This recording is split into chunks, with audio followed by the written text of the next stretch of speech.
예배가 사라진 어색한 주일을 보내고 월요일 오전 암울한 마음으로 책상에 앉았습니다.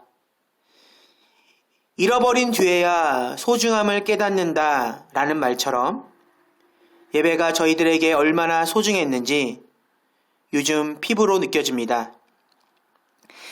인터넷을 통해 한 교회에서 코로나 집단 감염이 발생했다는 신문 기사에 가슴이 철렁 내려앉습니다. 조심스레 밑에 달린 댓글들을 읽으며 예상한 대로 가득한 비난의 글들에 한숨이 절로 나옵니다. 이런 침울한 상황에서 우리에게 필요한 것은 무엇일까요? 세상 사람들은 희망을 말하고 믿음의 자녀들은 하나님의 긍휼을 바랄 것입니다. 그러면서 진정한 희망은 오직 하나님이심을 다시 한번 되새깁니다. 이승엽 시인의 열쇠를 잃다라는 시가 있습니다. 그 시의 일부분을 읽어봅니다.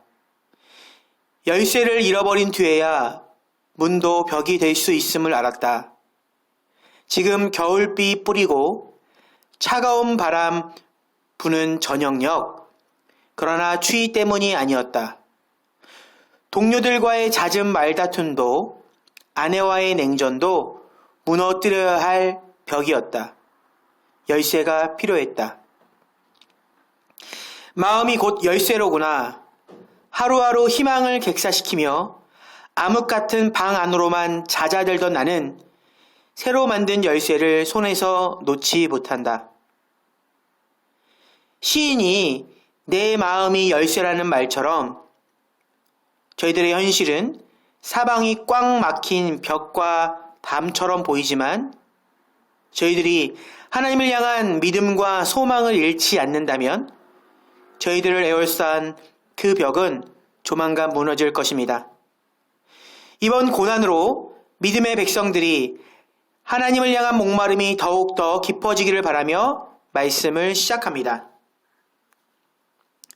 오늘 설교의 제목은 우리를 보라. 성경 말씀은 사도행전 3장 3절로 6절입니다. 사도행전 3장 3절로 6절입니다.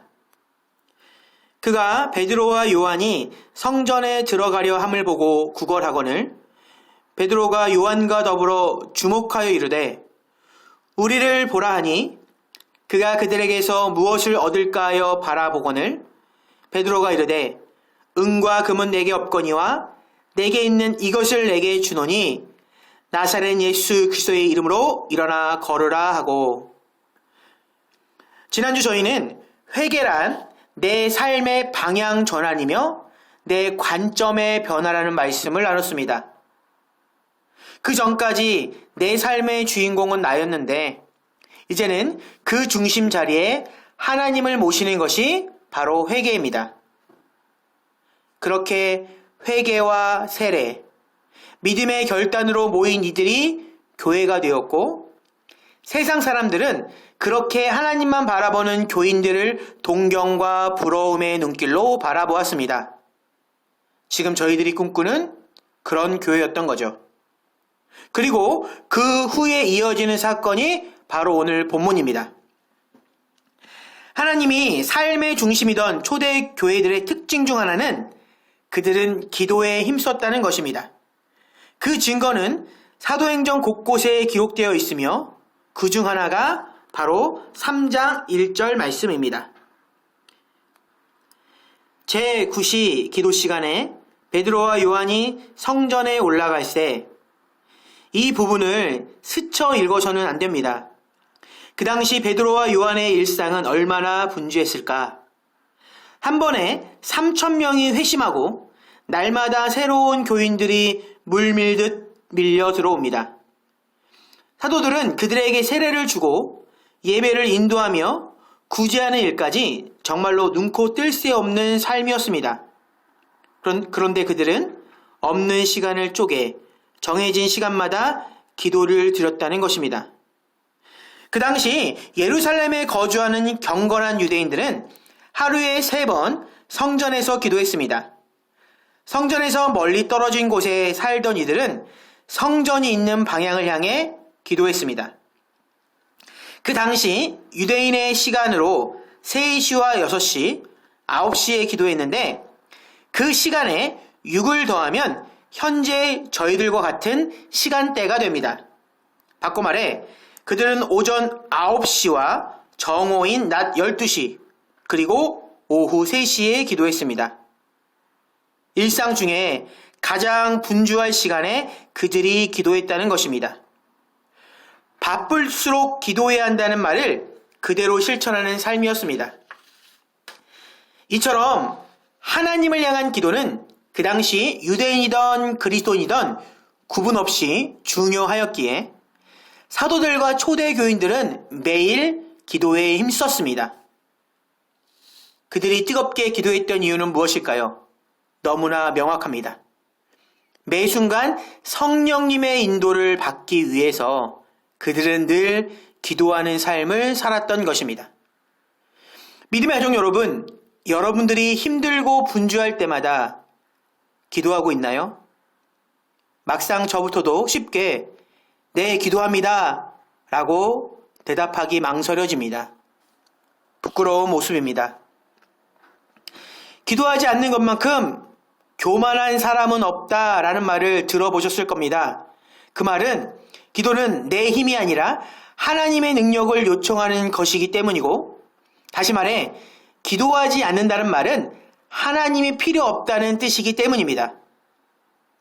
여러분, 내가 할 수 없을 때, 내 능력이 바닥을 드러낼 때 우리는 기도해야 합니다. 내 삶을 돌아봅니다. 지금 내 삶이 힘겨워지고 있다면, 내 마음이 조금씩 강팍해져 가고 있다면 그런 모든 어려움의 근본적인 이유는 환경이 아닙니다. 내가 기도하지 않기 때문입니다. 기도하십시오. 반드시 교회로 올 필요는 없습니다. 기도는 내 말이 아닌 마음을 드리는 것이고 하나님은 언제 어디서나 저희들의 기도를 들으시기 때문입니다.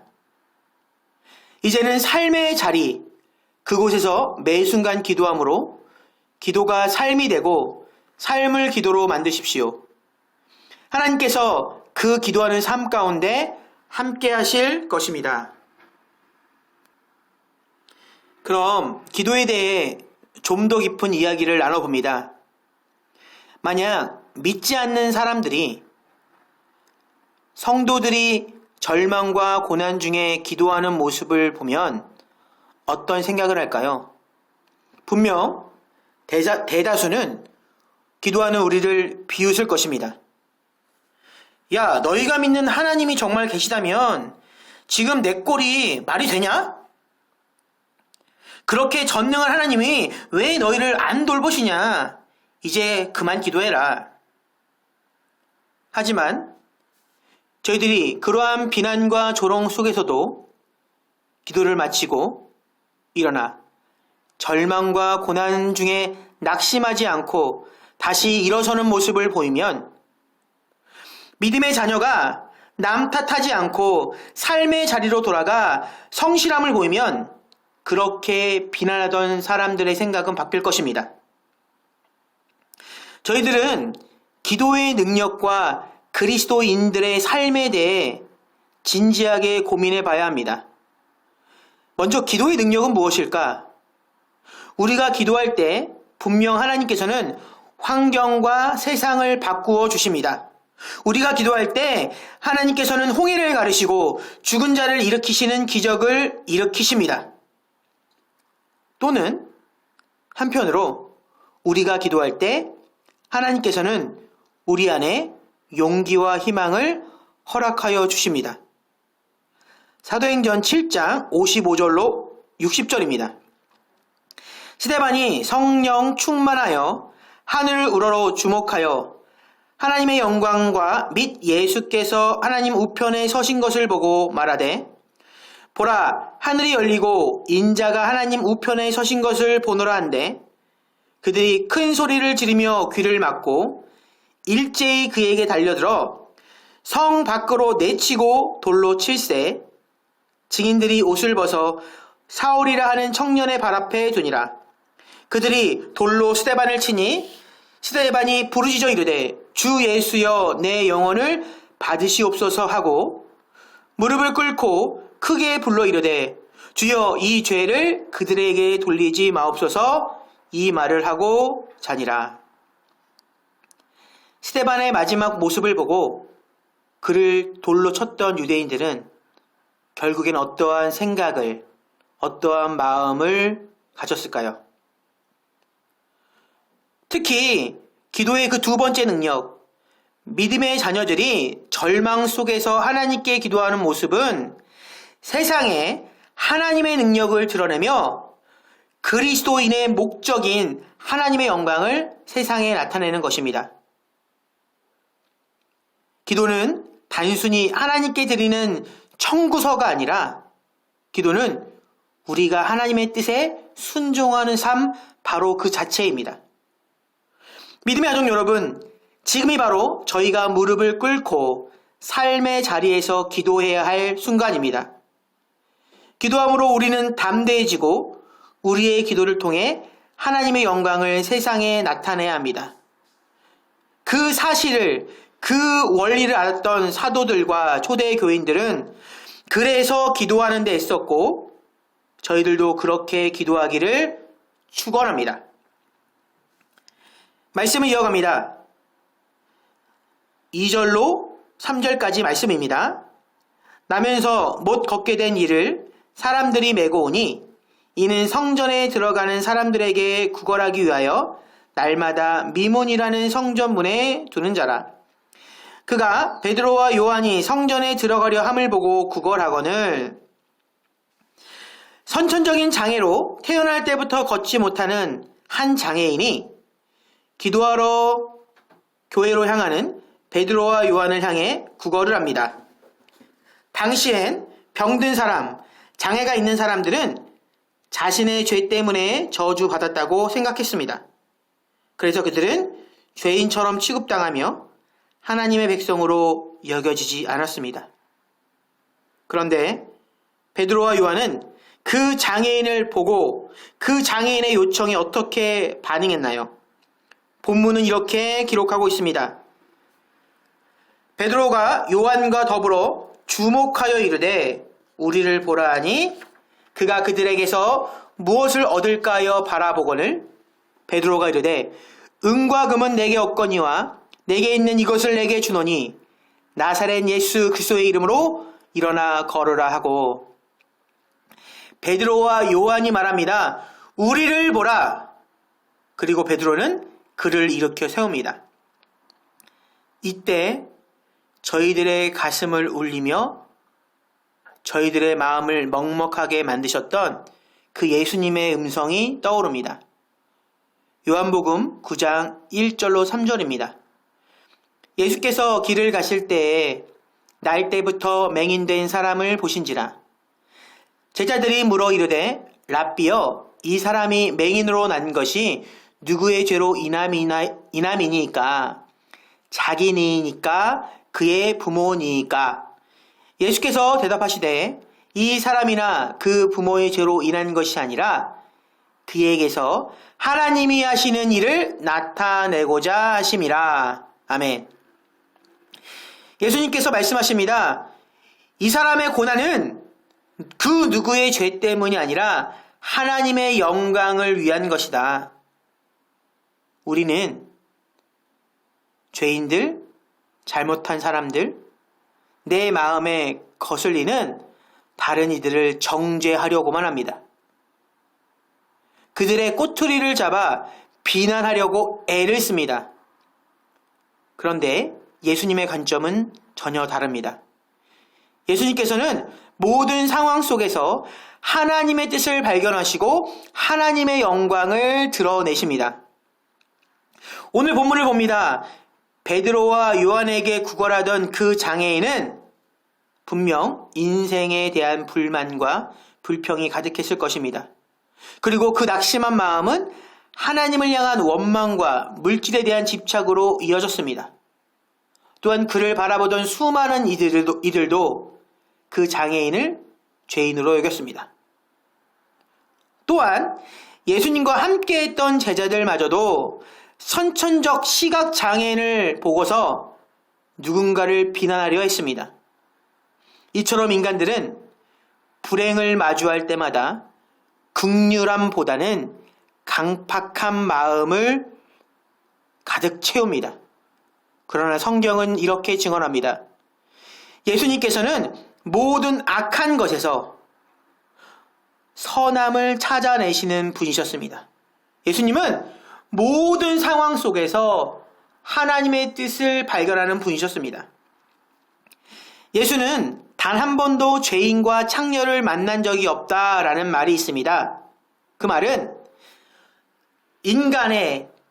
우리의 나의 악한 눈으로 보니 저 사람이 강도요 창녀지, 예수님의 눈에는 모두 다 사랑하는 자녀일 뿐이었다는 뜻입니다. 잠언 10장 12절, 사랑은 모든 허물을 가리느니라. 성령님과 함께 변화된 베드로와 요한은 예수님처럼 성정 문 앞에 그 앉은뱅이를 죄인으로 여기지 않았습니다. 그들의 눈에는 그 장애인 역시 하나님의 선택한 백성으로 예수 그리스도를 알아야 하는 귀한 사람으로 보았습니다. 그래서 그를 주목하여 그에게 말합니다. 우리를 보라. 내가 금과 은은 없지만 나사렛 예수의 이름으로 일어나 걸어라. 인간은 사랑하면 귀한 것을 주고 싶고 인간이 품은 가장 소중한 것은 예수 그리스도 그분입니다. 베드로와 요한은 그 앉은뱅이를 사랑하였기에 그에게 가장 소중한 예수 그리스도를 선포했습니다. 더불어 본문은 하나님을 사랑하는 사람은 반드시 이웃 사랑으로 발현된다는 것을 증언하고 있습니다. 하나님만 바라보며 기도에 애쓰던 이들은 결국에 이웃을 돌아보며 사랑하게 됩니다. 저에겐 오늘 본문 속 베드로와 요한이 우리를 보러 하는 그 외침이 난 당신을 사랑합니다 라는 말로 들립니다. 믿음의 가족 여러분, 하나님을 사랑하면 자연스럽게 내 가족과 이웃을 사랑하게 됩니다. 그것이 예수님께서 최우선으로 가르쳐 주신 말씀입니다. 마태복음 22장 37절로 40절. 예수께서 이르시되 내 마음을 다하고 목숨을 다하고 뜻을 다하여 주 너희 하나님을 사랑하라 하셨으니 이것이 크고 첫째 되는 계명이요 둘째도 그와 같으니 내 이웃을 내 자신과 같이 사랑하라 하셨으니 이 두 계명이 온 율법과 선지자의 강령이니라. 아멘. 지금처럼 사랑이 필요한 때가 또 어디 있겠습니까? 요즘처럼 사랑과 관심에 목마른 때가 언제였나요? 세상 사람들은 다 남들을 향해 손가락질할 때 저희는 지금 더 사랑해야만 합니다. 그리고 베드로와 요한처럼 이렇게 외쳐야 합니다. 여러분, 우리를 보십시오. 우리를 통해 드러나는 예수 그리스도의 사랑을 발견하십시오. 바라기는 이곳의 믿음의 가족들에게 예수님의 사랑이 차고 넘치길 진심으로 축원합니다. 말씀의 결론입니다. 본문을 읽으면서 빌립보서에서 바울이 나를 본받으라 라는 권면이 떠오릅니다. 빌립보서 3장 17절. 형제들아 너희는 함께 나를 본받으라. 이런 바울의 외침은 바울이 자신을 높이고 드러내고자 함이 아니라 그의 본심은 믿는 자들이, 모든 믿음의 가족들이 예수님 닮기를 원했습니다. 빌립보서 3장 10절 말씀입니다. 내가 바라는 것은 그리스도를 알고 그분의 부활의 능력을 깨닫고 그분의 고난에 동참하여 그분의 죽으심을 본받는 것입니다. 저희들이 세상 사람들 앞에 무엇을 내세울 수 있을까? 무엇을 자랑해야만 할까요? 내가 모은 재산이나 이제껏 행한 선행들? 저희들이 쌓은 지혜는 정말 보잘것없는 것들입니다. 그러나 저희들에겐 세상 그 어떠한 권세자들이나 부유한 이들이나 지혜자들이 갖지 못한 가장 귀한 것이 있습니다. 빌립보서 3장 7절로 8절. 그러나 무엇이든지 내게 유익하던 것을 내가 그리스도를 위하여 다 해로 여길 뿐더러 또한 모든 것을 해로 여김은 내 주 그리스도 예수를 아는 지식이 가장 고상하기 때문이라. 아멘. 믿음의 가족 여러분, 우리 사랑하는 학생과 청년들이요, 이미 저희들은 세상에서 가장 귀한 것을 받았습니다. 간절히 바라기는 그 가장 소중한 예수 그리스도, 그분을 더욱더 알아가고 사랑하며 닮아가길 축복합니다. 이 자리 믿음으로 예배로 모인 모든 이들은 예수님 그분만을 자랑하며 살기를 축원합니다. 그 예수님을 향한 뜨거움을 마음에 담고 우리도 가족과 이웃을 그리고 원수까지 사랑하며 살기를 기도합시다. 그래서 저희들이 세상을 향해 예수를 따르는 우리를 보라! 고 당당하게 외치며 살아가십시오. 잊지 마십시오. 나의 구원자 주 예수보다 더 귀한 것은 세상에 없습니다. 말씀을 마치며 소망의 기도를 드립니다. 하나님, 마음과 영혼이 목마른 사람들이 세상에 넘쳐납니다. 그들은 그 허기와 갈망을 쾌락과 돈으로 혹은 권세로 그 배고픔을 채우려고 안달복달합니다. 그런 어리석은 이들에게 저희들이 진리를 외치며 살아가고자 합니다. 우리를 보라! 우리를 통해 너희도 예수 그리스도를 만나라. 이제는 저희들을 통해서 내 가정과 이웃, 세상이 변화되기를 간절히 기도합니다. 그리고 무엇보다 주님을 향한 사랑이 저희의 마음과 영혼에 가득하길 바라며 예수님의 이름으로 기도드립니다. 아멘.